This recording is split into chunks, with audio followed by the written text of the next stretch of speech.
The city sprawled, an endless tapestry of steel, glass, and relentless ambition.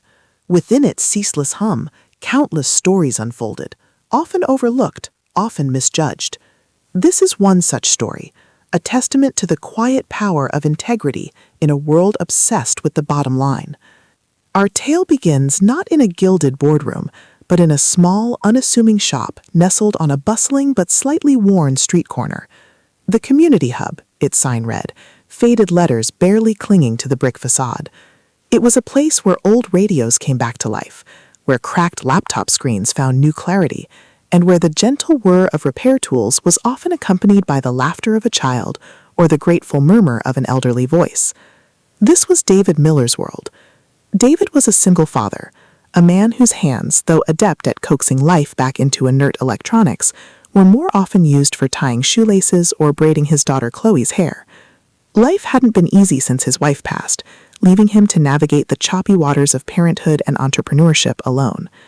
Every penny earned at the Community Hub went towards rent, groceries, and Chloe's school supplies. There wasn't much left over, but David had an almost supernatural ability to make ends meet, always with a smile, always with a kind word.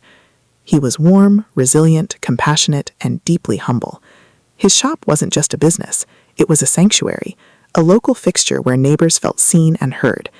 He offered discounts to those who genuinely couldn't afford full price, often staying late to help someone out, even if it meant foregoing precious sleep. He maintained an optimistic outlook, a quiet belief that decency and hard work would always prevail. "We'll figure it out, just like we always do," was his gentle mantra, a comforting whisper to Chloe, and often a silent promise to himself.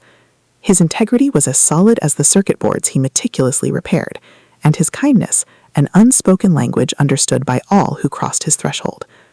But David's humble existence was about to collide with a force that measured success in quarterly reports and market share: Olivia Hayes.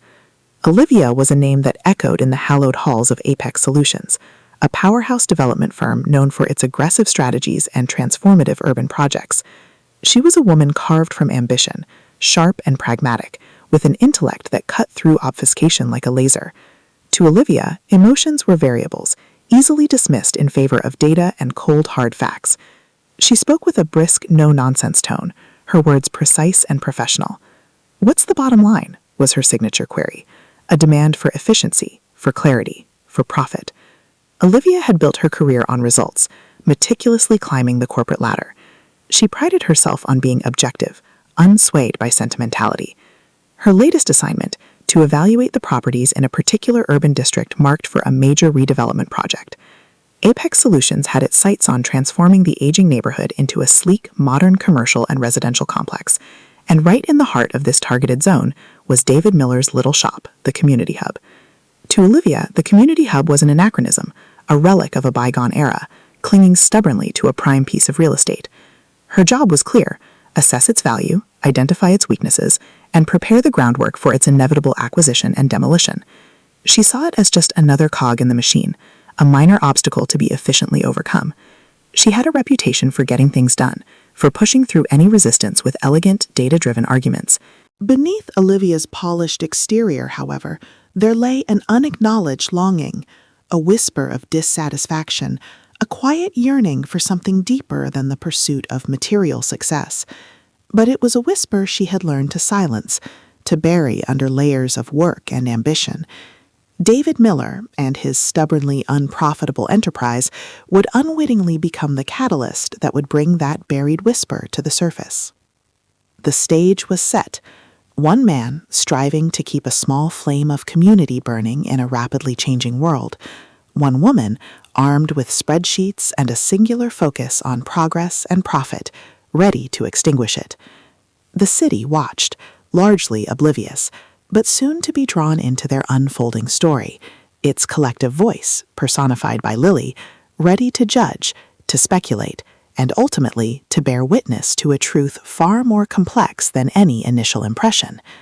The wheels of fate, driven by a corporate mandate, were turning.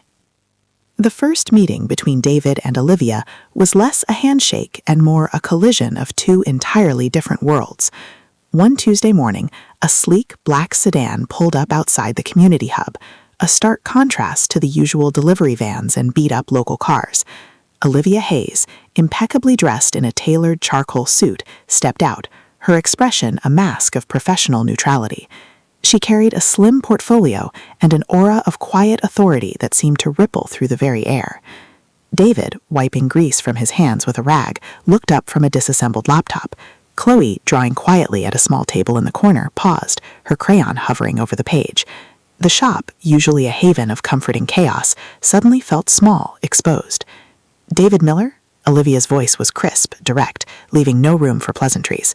"That's me," David replied, a faint smile on his face, though he felt a prickle of unease. He had been expecting someone from Apex Solutions. The rumors of redevelopment had been swirling for weeks. He just hadn't expected someone quite so formidable. Olivia offered no smile in return. "Olivia Hayes, Apex Solutions. I'm here to conduct an initial assessment of this property and your business operations." Her eyes swept over the shop, taking in the overflowing shelves of parts, the eclectic mix of antique electronics and modern gadgets, the worn but comfortable armchair in the corner, the children's drawings taped to a filing cabinet. Her gaze lingered for a moment on Chloe, then quickly moved on. Data points, not human stories, were her focus. David gestured to a clear workbench. "Please make yourself comfortable. Can I get you some coffee? We have a decent brew here." "No, thank you. I prefer to get straight to the point." Olivia opened her portfolio, pulling out a tablet. "I understand you've been operating the community hub for approximately 10 years. Your last 5 years of financial statements show inconsistent profitability. Gross margins are concerning. Your operational overheads seem disproportionately high for a business of this scale." David nodded, his smile softening. "We do our best. We've had a few tough years, like many small businesses, but we've always managed to keep our doors open." "And what exactly is your unique selling proposition, Mr. Miller? In an age of fast tech replacement and big box electronic stores, what makes the community hub viable?" Olivia's questions were precise, surgical. David paused, his gaze drifting to an elderly woman struggling with her tablet just inside the door, her face etched with frustration. "We offer a personal touch, Miss Hayes. We don't just fix devices, we help people connect. We teach Mrs. Henderson how to video call her grandkids overseas. We explain things patiently. We make sure the tech works for them, not the other way around. We're part of the fabric of this neighborhood." Olivia's expression remained unchanged. "Fabric doesn't pay dividends, Mr. Miller. Profitability does. Our analysis indicates a significant opportunity cost. This location, if repurposed, could generate substantial returns for our investors."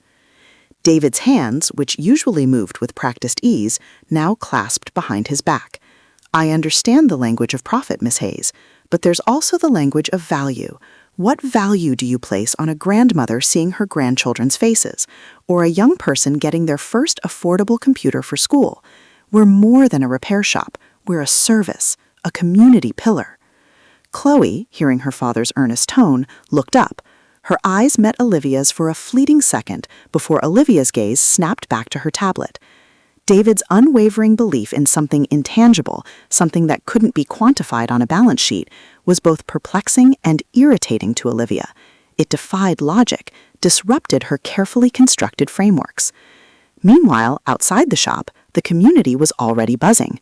Lily, a local busybody who often started conversations at the grocery store checkout or on social media, spread the news. "Apex Solutions is here. That fancy lady in the suit, Miss Hayes. She's from the big development company. Bet old David's shop is finally getting taken over. Time for progress, I say." Her friend Brenda, a younger woman glued to her phone, replied online. "Yeah, that shop's a bit of an eyesore anyway. Imagine a new coffee place there. So much better." But not everyone agreed. Mr. Henderson, the elderly woman's husband, mumbled to his neighbor Maria as they walked past. "David's a good man. He helped my wife with her tablet, saved us a fortune. Hope he doesn't have to leave." Maria, a mother of 2 who relied on David for affordable computer repairs, chimed in. "It's not just about what they want to build, Mr. Henderson. It's about what we're losing. This shop is important to us." This nascent public sentiment, a mixture of casual dismissal and quiet apprehension, was a low hum in the background of David and Olivia's tense exchange. Olivia, oblivious to the murmurs beyond the glass, continued her interrogation, peeling back layers of David's business, searching for the bottom line she was so accustomed to finding. David, however, kept returning to a different kind of value, one that existed far beyond the reach of her spreadsheets. He was kind, he was sincere, but he was also unyielding in his conviction.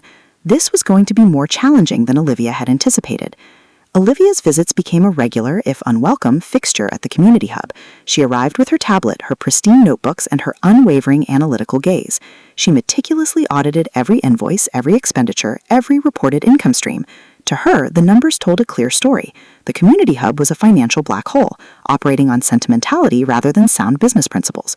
She found what she considered glaring inefficiencies: too much time spent on consultation that wasn't billed, generous payment plans for customers who were clearly struggling, a surprising amount of stock purchased but not directly accounted for in sales. "Mr. Miller," she stated one afternoon, tapping her stylus against her tablet screen, "your books indicate you regularly offer repairs at significantly reduced rates, sometimes even free of charge. And these community workshops you hold, they generate no direct revenue. How do you justify this financially?" David, patiently guiding a young boy through the basics of coding on an old refurbished desktop, smiled. "We justify it by the smiles, Miss Hayes, by the knowledge gained, by making sure no child in this neighborhood is left behind just because their family can't afford a new computer. The workshops build digital literacy. It's an investment in the community, not just a line item on a balance sheet." Olivia merely raised an eyebrow. An investment that yields no tangible return for the business, and therefore for potential investors. My firm operates on tangible returns. She observed him, trying to categorize him. He wasn't lazy, he worked tirelessly. He wasn't incompetent. His repairs were meticulous, often restoring devices others had deemed beyond saving. He simply prioritized differently.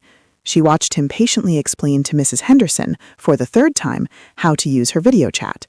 She saw him fix a broken toy robot for a delighted Chloe, refusing payment from a tearful mother.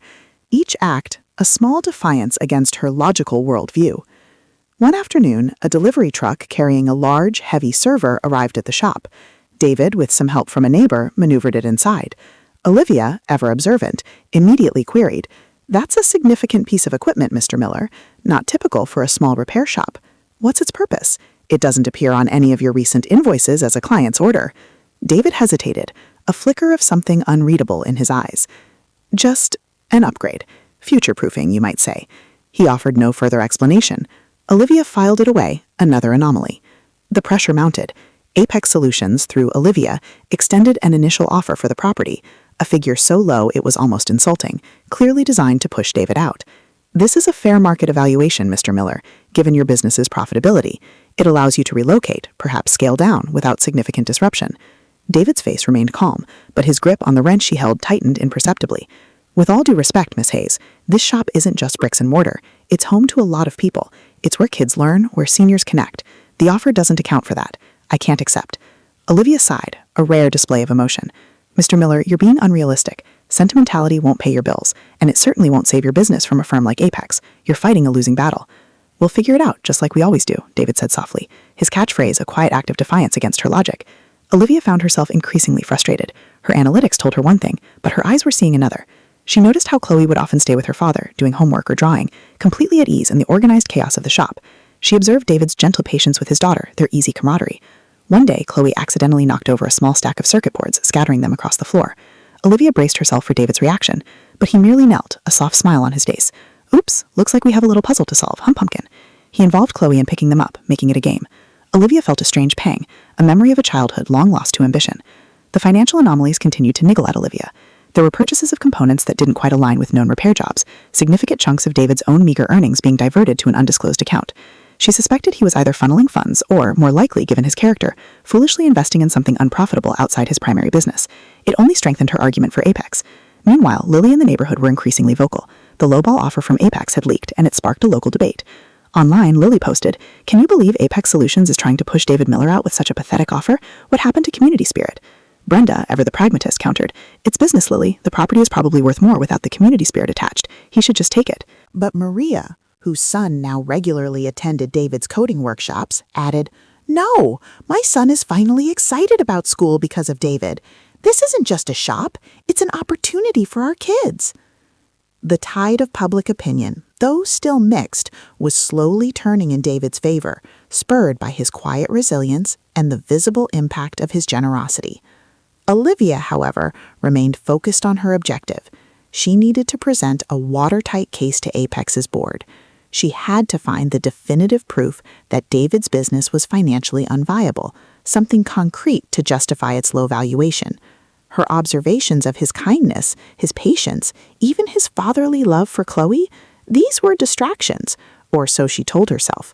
But the image of David, kneeling to pick up scattered circuit boards with Chloe, kept flickering at the edges of her professional composure. The bottom line was becoming less clear, blurred by an unexpected, insistent humanity. The deadline loomed. Olivia was scheduled to present her final evaluation to the Apex Solutions Board, recommending the acquisition of David's property at the lowest possible cost. She had meticulously compiled her report, highlighting every financial discrepancy, every operational inefficiency. Yet a nagging unease persisted. The unexplained server, the diverted funds, David's unshakable optimism. It felt like a puzzle with a missing piece. Her logical mind demanded completion. One evening, long after the community hub should have closed, Olivia found herself driving past. A light was still on. Impulsively, she parked her car a block away and walked back, a prickle of professional curiosity overriding her desire to just go home. She peered through the glass, expecting to see David poring over invoices, perhaps futilely trying to reconcile his books. What she saw instead stopped her cold. David wasn't alone. Chloe was there, fast asleep on the worn armchair, a blanket draped over her. And David was working intently, not on customer repairs, but on a bank of refurbished computers, connecting them to the very server Olivia had seen delivered weeks ago. He was surrounded by diagrams, not of profit margins, but of network topologies and educational software interfaces. Olivia's professional instincts kicked in. She had to know. Taking a deep breath, she tried the door. To her surprise, it was unlocked. She pushed it open, the gentle chime of the bell startling David. He looked up, his eyes wide with surprise, then a hint of resignation. "Miss Hayes? A bit late for a visit, isn't it?" "What is all this, Mr. Miller?" Olivia asked, her voice hushed, her gaze sweeping across the makeshift lab. It was clearly not a commercial endeavor. David sighed, running a hand through his hair. "It's the bridge project, my real investment in the community." He gestured around him. "These are refurbished computers. I collect old, discarded machines, fix them up, install open-source software. The server? It hosts an educational platform, free coding courses, literacy programs, job skill training modules, all accessible through these devices." Olivia walked closer, her mind racing. "You're giving these away and hosting this platform for free?" "That's right," David said, a quiet passion entering his voice. "For the kids in the neighborhood who don't have home computers, for the seniors who want to learn new skills or connect with family, for anyone who needs it, no questions asked. The discrepancies in my books? That's me diverting what little profit I make and a lot of my own time to keep this going. It's why the community hub stays open, even when it barely breaks even. It's the engine that powers the bridge project." Olivia picked up a flyer, not yet distributed, detailing the project. It outlined a vision of digital inclusion, of empowering the disenfranchised, of building a stronger, more connected community. Her analytical brain, usually so quick to spot flaws, could only see the profound, undeniable value. This wasn't just a passion project. It was an elegantly designed, sustainable social enterprise hidden in plain sight, masquerading as an unprofitable repair shop. The true bottom line wasn't in David's struggling financials. It was in the lives he was quietly, tirelessly transforming. Suddenly, the weight of her own ambition, her relentless pursuit of corporate metrics, felt heavy, cold. She had spent her entire career seeking to quantify everything, to extract profit from every venture. Here, in David's humble shop, was a man who created immense value, not to spite a lack of profit, but because he prioritized purpose over profit. He wasn't inefficient, he was revolutionary. He wasn't unrealistic, he was operating on a different, more profound reality. Olivia looked at Chloe, peacefully sleeping, her innocence a stark contrast to the complexities of the adult world. She looked at David, his face tired, but alight with conviction. A wave of introspection washed over her. Her life had been a relentless climb, each rung a victory, each victory a new target. But what was it all for? Was her ambition making her blind? Was she, in her pursuit of the next big thing, missing the real meaning, the true human connection? A whisper formed in her mind, a question directed at herself, at the person she had become. Is my age a problem? Not her chronological age, but the age of her worldview, hardened by cynicism, resistant to the kind of open-hearted idealism David embodied. Had she become so seasoned by corporate life that she was incapable of seeing true, unquantifiable worth? Had she, in her professional maturity, become emotionally immature, unable to embrace the very essence of human kindness and innovation that David radiated. Just then, outside, a curious neighbor, Lily, walking her dog, noticed the light in Olivia's car. She saw Olivia standing in the doorway, talking to David, and the glimpse of the refurbished computers. A seed of understanding began to sprout. Later, she would describe what she saw on local social media, and photos of the bridge project would begin to circulate, generating a wave of awe and support. The truth was out. The perceived villain of the story, the stubborn, unprofitable shop owner, was in fact a quiet hero, building a bridge to a better future, one refurbished computer at a time. And Olivia Hayes, the pragmatic evaluator, was forced to confront a reality that transcended every spreadsheet she had ever created. Her entire perspective, her definition of success, shattered and began to reform. The morning after her revelation, Olivia Hayes didn't go straight to Apex Solutions. Instead, she sat in her apartment, the meticulously compiled report for the board lying unread on her coffee table. Her bottom line had been irrevocably altered. The numbers in David's books now told a different story, not of failure, but of a profound, self-sacrificing investment in human potential. When she finally did arrive at Apex, her presentation was unlike any the board had ever seen. She began, as always, with the objective data, the property valuation, the financial inconsistencies of the community hub. But then she deviated. "Gentlemen, ladies," Olivia began, her voice steady but with an unfamiliar undercurrent of passion. "My initial assessment, based purely on financial metrics, recommended a low-value acquisition. However, I must present an amended report. What I found at the community hub is not merely a struggling business. It is a vital, innovative social enterprise operating on principles far more valuable than quarterly profits." She unveiled the bridge project, illustrating its scope, its impact, its potential to transform lives within the very community Apex was seeking to redevelop. She showed them testimonials from local parents whose children were thriving, from seniors who had found new connections, all thanks to David's quiet dedication.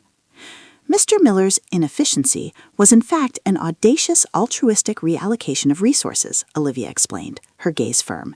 He chose to invest in people, in knowledge, in community, often at personal cost. And in doing so, he built something that aligns perfectly with modern corporate responsibility goals, something that can genuinely enhance Apex's brand and contribute meaningfully to the very fabric of this city. The board, initially bewildered, began to shift in their seats. They were hard-nosed business people, but even they understood the power of a compelling narrative, especially one that offered unexpected reputational and social capital. Olivia proposed not an acquisition, but a partnership. Apex Solutions would fund the bridge project, providing the resources David so desperately needed to expand. The community hub would remain, reimagined as the flagship center for this initiative, a symbol of Apex's commitment to sustainable urban development. It was a complete reversal, a radical departure from their usual strategy, driven entirely by Olivia's newfound perspective. The outcome for David was nothing short of miraculous. His quiet resilience, his unwavering kindness had triumphed. The bridge project received the funding it needed, allowing him to hire staff, expand the workshops, and reach even more people. The community hub continued to thrive, now a beacon of opportunity and connection, no longer threatened by the encroaching tide of redevelopment. His catchphrase, "We'll figure it out just like we always do," had manifested in a way no one could have predicted. For Olivia, the transformation was even more profound. The hardened shell of cynicism began to crack, revealing the deeper longing she had long suppressed.